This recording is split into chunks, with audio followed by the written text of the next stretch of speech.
Hello guys, good afternoon mo. Pasi yung pag-uli gikan sa graduation na mo. Kuan man gasugod o mga 8 jud to. Nahuman mga 11:30. Sakto ra jud ting paniud to nahuman.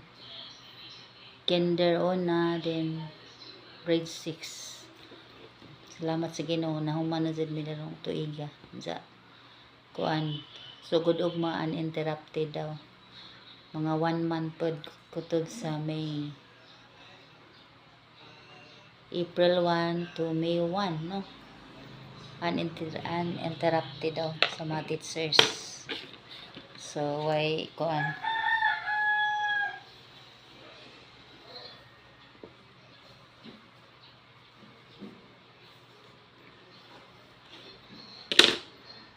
Na-touch lang ko ganiya sa kuan. Istorya data. Na-touch ko ganiya sa among speaker bag. Among speaker is apong pupil sa una.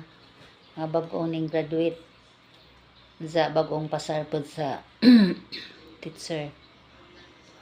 Madyo kay wa sa balibad. Sa nindot pod ang isang pagkuan. Pag relate sa mga bata kay isa dyan mismo experience ba. Bisan ako makaluha ko kay di lalim ang isang experience. Kanang matod pa niya sa gamay pa siya. Sa buhi pa isang papa, prinsesa siya. Mumatara, mukaon, sa ihatid sa eskwelahan, kuhaon na pod. Zahan to niabot ang panahon, mura og 17 years old siya. Mura grade 10 man siguro. Grade 10, motong namatay isang papa. Kay kanabang magsinso bitaw guys, magsinso unsa. Bao nga to nga si kanang natumbahan siya sa kahoy. Natumbahan sa kahoy mo to namatay isang papa. So dito daw nagsugod og isang kalbaryos kinabuhi. Sa antod naka-graduate siya kanang kuan high school. Lisod na lagi, lisod na. Sa pag-high school na murag nakaundang sa daw katuig. Sa bisag sa isang buhatan, maninda, mag-barbecue, magkuag kamuti, banana ko isuroy, mga prutas, isa isuroy. So di lalim, nindot ka ba kay kuan. Manindot man gud i-relate ng iyong experience jud. So wa jud mi masajog sa isang sa pagkuha naman sa bilang kuan keynote speaker sa mong graduation. Kay og ibutang lang to sa una-una sa mga bata ang isang gipang istorya. Makaton jud sila diskartes kinabuhi. Kanang di jud ka mo give up ba sa mga problema. Mo overcome jud sa mga problema.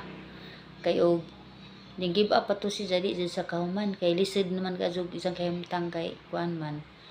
Kanang mo lagi to namatay isang papa wa na sila pangan nabuhian. Antod ning abot ang panahon nga ni decide sa eskwela sa nampis ang ate nga kuan nakahuman sa nakahuman ba na nakatrabaho siguro sa school center moy mo kuan nila provide nila pagkaon pero pila ra ba lagi sa rin trabaho sa daghan mo mukaon problema sa gihapon di maigo. So karon ning graduate na si Zaning pasara pa jud. Sa naka-apply pa jud siya, apply sa diretso og nagparang siya sa Bali ba. Pero dali ra siya makasud kay arisgada man. Arisgada ka mo apply. Lagi di ka katuo ba. Pagsugod pa lang sa istorya nakaluha nako kay mas labaw ko makarelate pod sa isang kaagi kay ingana man pud ko sa una.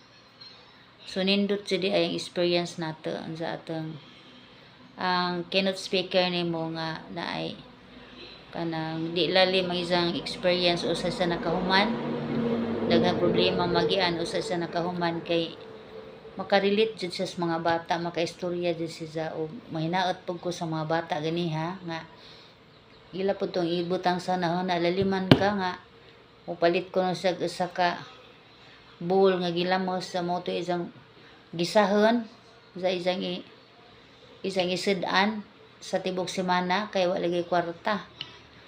Sa ugnay mga kuan ko no, mga project sa isang nila grupo-grupo, mayon ko sige ako himong project. ajo lang mag i-appeal sa amot sa kwarta. Amot raman mo sa kamay ako ajo ko appeal ako himo. Ana diskarte ba si Zay diskarte. Si Zay himos mo project si Zay kanang mo balit sa mga gikinahanglan.